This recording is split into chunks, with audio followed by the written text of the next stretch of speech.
Halo Sobat Histori, semoga kalian sehat selalu ya dimanapun kalian berada.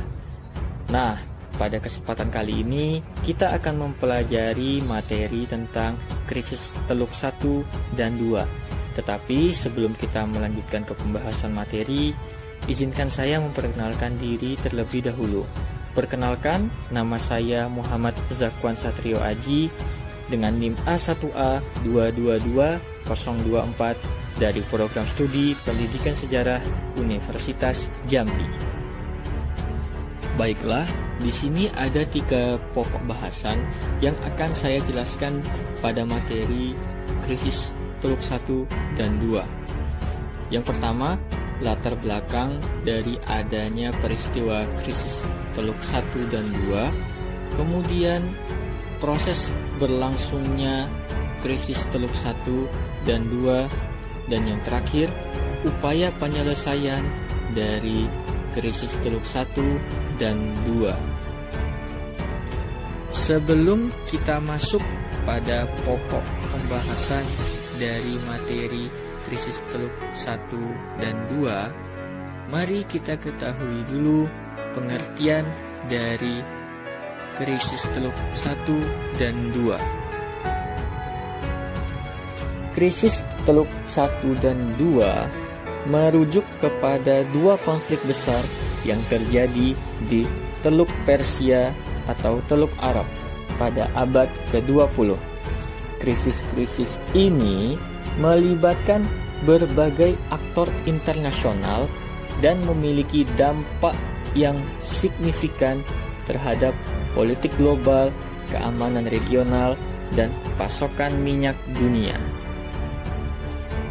Krisis Teluk 1 atau bisa disebut juga sebagai Perang Teluk 1 adalah bentuk konfrontasi politik dan militer yang melibatkan Irak dan Iran. Perang ini berlangsung selama 8 tahun dari tahun 1980 hingga 1988 di kawasan Teluk Persia. Oleh karena itu, perang antara Irak dan Iran sering disebut juga sebagai Perang Teluk 1. Pasca Perang Teluk 1, kawasan Teluk Persia kembali bergejolak dengan pecahnya Perang Teluk 2 atau krisis Teluk 2. Perdamaian negara-negara di kawasan Teluk Persia hanyalah sebatas imaji dari masyarakat di kawasan tersebut. Perang Teluk 2 berlangsung pada tahun 1990 sampai 1991. Selanjutnya, saya akan menjelaskan latar belakang timbulnya krisis Teluk 1 dan 2. Yang pertama, saya akan menjelaskan latar belakang dari terjadinya krisis Teluk 1. Ada beberapa hal yang menjadi penyebab atau yang melatar belakangi terjadinya krisis Teluk 1. Yang pertama, adanya pembentukan negara-negara di Teluk Persia. Setelah jatuhnya Kekaisaran Ottoman pada akhir Perang Dunia Pertama, negara-negara baru mulai muncul di kawasan Teluk Persia. Iran yang sebelumnya dikenal sebagai Persia dan Irak mendapatkan kemerdekaan. Sementara wilayah-wilayah seperti Kuwait, Bahrain, dan Qatar menjadi negara-negara mandiri di bawah protektorat Inggris. Yang kedua, adanya peningkatan permintaan minyak. Pada tahun 1930-an dan 1940-an, permintaan global terhadap minyak semakin meningkat, yang mendorong negara-negara di Teluk Persia untuk meningkatkan produksi minyak mereka. Penemuan cadangan minyak yang melimpah di kawasan ini menarik minat perusahaan-perusahaan minyak asing. Yang ketiga, terjadinya revolusi Iran pada tahun 1979, revolusi rakyat Iran terjadi yang menggulingkan pemerintahan Syah Muhammad Reza Pahlavi dan membentuk Republik Islam. Pemerintahan baru Iran di bawah pimpinan Ayatollah Ruhollah Khomeini memiliki sikap anti-Barat, dan hubungan dengan Amerika Serikat memburuk secara signifikan. Yang keempat, terjadinya invasi Iran-Irak. Pada tahun 1980, rezim baru di Iran dihadapkan pada perang yang mematikan dengan Irak di bawah Bin Saddam Hussein. Perang ini berlangsung selama 8 tahun dan menyebabkan jutaan korban jiwa, merusak infrastruktur, dan menghancurkan ekonomi kedua negara. Konflik ini juga melibatkan intervensi dan dukungan militer dari berbagai negara di kawasan dan luar kawasan. Selanjutnya, saya akan menjelaskan latar belakang terjadinya krisis Teluk II. Penyebab utama yang melatar belakangi terjadinya krisis Teluk II adalah invasi yang dilakukan oleh Irak ke Kuwait pada tanggal 2 Agustus 1990. Pasukan Irak yang dipimpin oleh Saddam Hussein menginvasi Kuwait dengan alasan klaim historis dan sengketa perbatasan.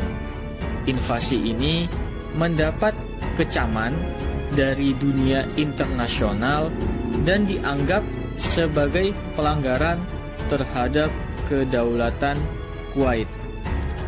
Kemudian ada beberapa kejadian yang memperparah terjadinya krisis Teluk II, yaitu adanya ketegangan antara Irak dengan Iran. Pasca perang Iran-Irak, hubungan antara Iran dan Irak tetap tegang. Irak mencoba memanfaatkan situasi regional yang labil untuk menguasai wilayah dan sumber daya Kuwait. Kemudian terjadinya sengketa perbatasan, yang mana pada sengketa perbatasan ini terdapat perselisihan perbatasan antara Irak dan Kuwait terkait wilayah minyak yang kaya. Terakhir, adanya perselisihan ekonomi, yang mana hal ini Irak merasa terbebani oleh utang perang dan ingin menguasai sumber daya alam Kuwait untuk memperbaiki kondisi ekonominya yang buruk. Selanjutnya, saya akan menjelaskan proses berlangsungnya krisis Teluk I. Pada tahun 1951, Perdana Menteri Mohammad Mossadegh di Iran memutuskan untuk menasionalisasi industri minyak di negara Iran yang sebelumnya dikuasai oleh perusahaan-perusahaan minyak asing, terutama oleh British Petroleum atau BP. Tindakan ini memicu konflik dengan Inggris dan Amerika Serikat yang memiliki kepentingan ekonomi di Iran. 2 tahun kemudian, pada tahun 1953, CIA Amerika Serikat bekerja sama dengan British Intelligence melancarkan operasi rahasia yang dikenal sebagai Operasi Ajax untuk menggulingkan Mossadegh. Pemerintahan Mossadegh pun digulingkan dan Syah Muhammad Reza Pahlavi yang pro-barat dipulihkan kembali ke kekuasaannya sebagai pemimpin nomor 1 di Iran. Hal ini memicu kemarahan rakyat Iran karena Mohammad Reza Pahlavi membentuk kembali hubungan Amerika Serikat dan Iran dalam beberapa dekade mendatang.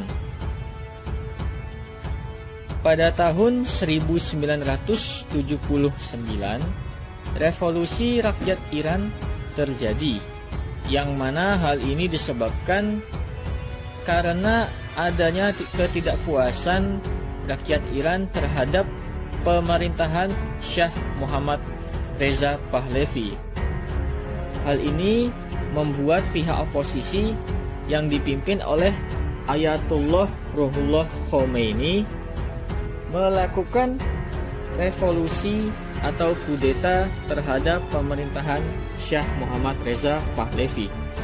Pemerintahan Shah Muhammad Reza Pahlavi berhasil digulingkan dan akhirnya membentuk pemerintahan Republik Islam di Iran. Pemerintahan baru Iran di bawah pimpinan Ayatollah Ruhollah Khomeini memiliki sikap anti-Barat dan anti-Amerika Serikat. Hal ini menciptakan ketegangan dalam hubungan regional dan global. Kemudian pada tahun 1980, Irak di bawah pimpinan Saddam Hussein melakukan invasi ke Iran dengan alasan sengketa perbatasan dan kekhawatiran terhadap pengaruh revolusi Iran. Perang antara Iran dan Irak berlangsung selama 8 tahun dan berakhir pada tahun 1988. Dampak dari adanya perang Iran-Irak ini mengakibatkan banyaknya korban jiwa yang berjatuhan, kemudian merusak infrastruktur dan juga menghancurkan ekonomi kedua negara. Perang ini juga melibatkan intervensi dan dukungan militer dari berbagai negara di dalam kawasan dan luar kawasan. Selanjutnya, upaya penyelesaian dari krisis Teluk I.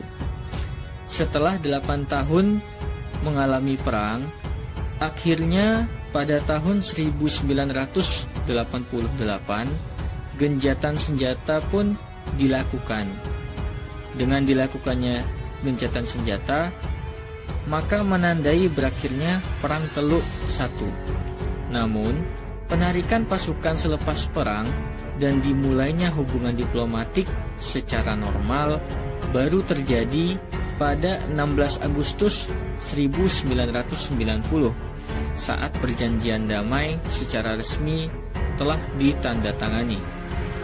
Perang ini berakhir lewat resolusi Dewan Keamanan PBB nomor 598. Bantuan PBB untuk Perang Teluk I terjadi lewat upaya perjanjian damai tersebut yang menawarkan gencatan senjata untuk Irak dan Iran. Selepas itu, para tawanan perang mulai dilepaskan dan hubungan diplomatik dua negara kembali dilanjutkan. Berikutnya, saya akan menjelaskan proses berlangsungnya krisis Teluk II. Terjadinya krisis Teluk II atau Perang Teluk kedua diawali oleh adanya invasi yang dilakukan oleh pasukan Irak yang dipimpin oleh Saddam Hussein ke Kuwait. Pada tanggal 2 Agustus 1990, pasukan Irak yang dipimpin oleh Saddam Hussein menginvasi Kuwait dengan alasan klaim historis dan sengketa perbatasan. Invasi ini memicu krisis internasional yang serius dan mempengaruhi stabilitas regional. Serangan ini menyebabkan penghancuran infrastruktur, penjarahan, dan pelanggaran hak asasi manusia di Kuwait. Kemudian, Dewan Keamanan PBB mengeluarkan serangkaian resolusi yang menyerukan penarikan pasukan Irak dari Kuwait dan mengancam akan memberikan sanksi internasional jika tuntutan dari Dewan Keamanan PBB tidak dipenuhi. Komunitas internasional secara luas mengutuk invasi dan menyatakan dukungan terhadap Kuwait. Lalu, Amerika Serikat memimpin upaya pembentukan koalisi internasional yang terdiri dari negara-negara Arab dan non-Arab untuk menghadapi invasi Irak ke Kuwait. Lebih dari 30 negara bergabung dengan koalisi ini dengan tujuan untuk mengusir pasukan Irak dari Kuwait dan mengembalikan kedaulatan Kuwait. Selanjutnya, upaya penyelesaian terhadap krisis Teluk II. Yang pertama, koalisi internasional meluncurkan operasi Desert Shield dengan menyediakan perlindungan dan dukungan militer bagi negara-negara Teluk dan Arab Saudi. Pasukan militer secara besar-besaran diterjunkan dan ditempatkan di wilayah tersebut sebagai langkah pencegahan dan deterensi terhadap ancaman Irak. Yang kedua, Dewan Keamanan PBB mengeluarkan serangkaian resolusi yang menyerukan penarikan pasukan Irak dari Kuwait dan mengancam dengan sanksi internasional jika tuntutan ini tidak dipatuhi. Sanksi ekonomi yang keras diberlakukan terhadap Irak dengan tujuan membatasi kemampuan finansial dan militer mereka. Puncaknya, pada tanggal 17 Januari 1991, koalisi internasional meluncurkan operasi Desert Storm sebagai serangan militer untuk mengusir pasukan Irak dari Kuwait. Serangan udara dan darat yang intens dilakukan dengan dukungan dari kekuatan militer yang kuat. Koalisi akhirnya berhasil mencapai kemenangan dalam waktu relatif singkat. Setelah sekitar 6 minggu berperang, pada tanggal 28 Februari 1991, gencatan senjata dicapai antara koalisi internasional dan Irak. Pasukan Irak ditarik kembali ke wilayahnya sendiri dan Kuwait dinyatakan merdeka. Pasca krisis, pasukan internasional tetap ditempatkan di wilayah tersebut untuk memastikan keamanan dan stabilitas. Setelah gencatan senjata, inspeksi PBB dilakukan di Irak untuk memastikan bahwa Irak tidak memiliki atau mengembangkan senjata pemusnah massal. Program pengawasan dan pembatasan senjata dilakukan dengan bantuan dari Badan Energi Atom Internasional atau IAEA dan PBB. Demikianlah penjelasan materi pada kesempatan kali ini tentang krisis Teluk 1 dan 2. Semoga video ini dapat bermanfaat untuk kita semua. Jangan lupa like, comment, share, and subscribe channel ini ya. Terima kasih telah menonton video ini dan sampai jumpa. Created using Powtoon.